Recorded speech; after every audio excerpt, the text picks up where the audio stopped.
Ready?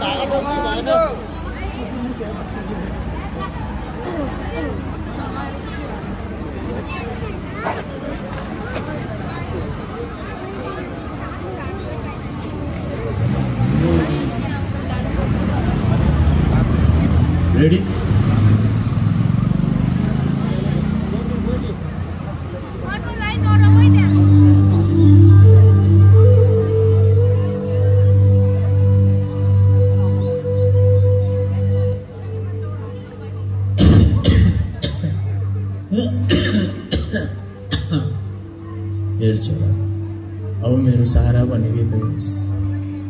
अब तैँले नि केही न केही त गर्नुपर्छ। म बुढो कति नै बाँचौला र खै। हे बा, यस्तो नभन न, म छँदैछु त। अब तिमीले पनि यस्तो भन्न लाग्यो भने म कसको सहाराले बाँच्ने? हस् बा, औषधि खाएर सुत, भोलि कुरा गरौँला। नेपालमा अहिले भइरहेको करप्सन विरुद्ध आम जनताले सोसल मिडियामा लेख्ने बोल्ने र नेताहरूको छोराछोरीको ल्याभिस लाइफस्टाइल कसरी भयो भनेर आवाज उठाइरहँदा सरकारले सोसल मिडिया दर्ता गरेको छैन, ट्याक्स तिरेको छैन भन्ने न्युमा सोसल मिडिया ब्यान गरेको छ। यसरी जनताहरूको आवाज दबाइरहँदा जनताहरूको आक्रोश बढेसँगै भ्रष्टाचार विरुद्ध शान्तिपूर्ण आन्दोलन गर्ने भन्ने सुन्नमा आएको छ।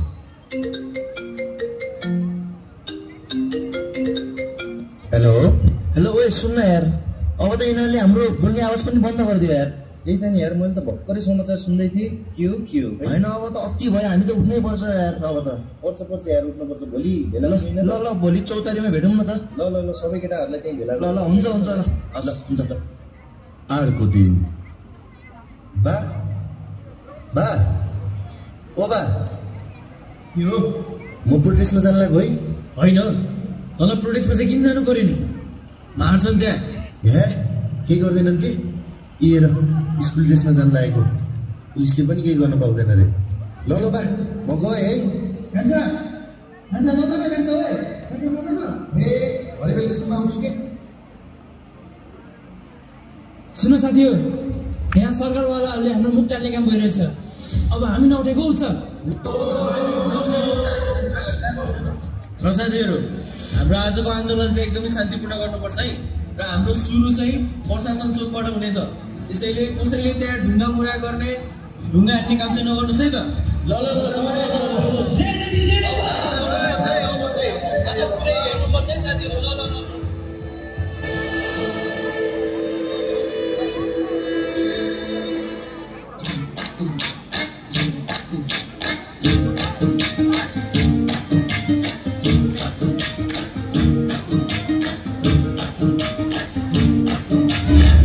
बाठो मान्छेलाई त यो देश फेरि सही हो। हामी जस्तो नागरिक त अनागरिक भइयो। कहिले होला भने जस्तो नयाँ नेपो आउने, जे भने जस्तो भने देशै मोया लाउने। हामीलाई के नै सुख छ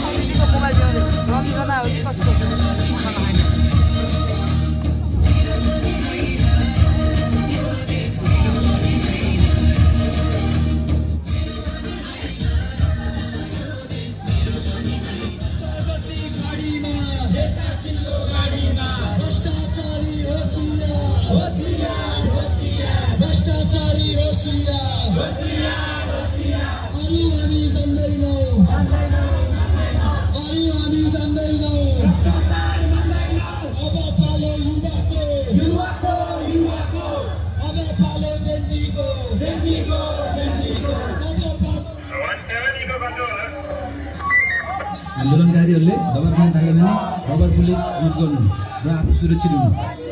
हस् सर।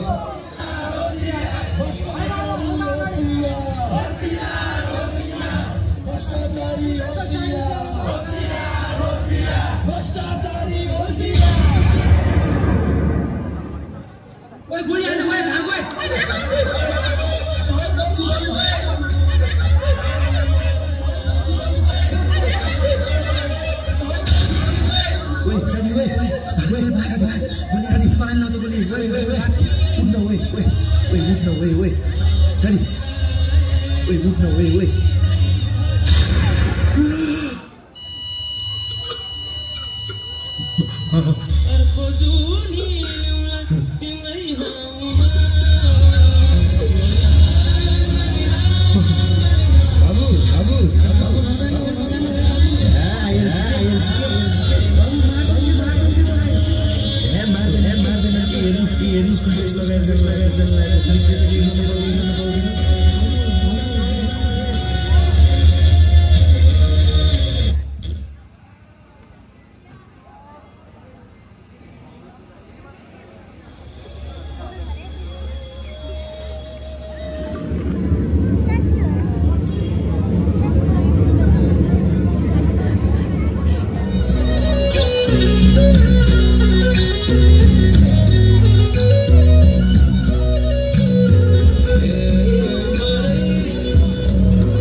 आमाले सोधलिन् छोरा भन्लिन् सही भयो भन्दिए।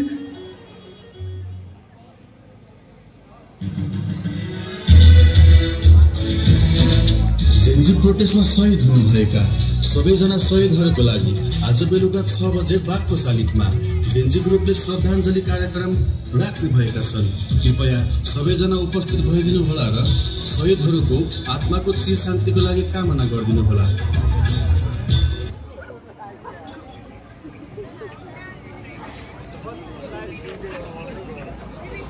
छोरा छोरा छोरा छोरा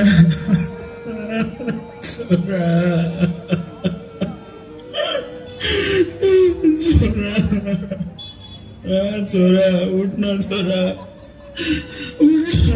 छोरा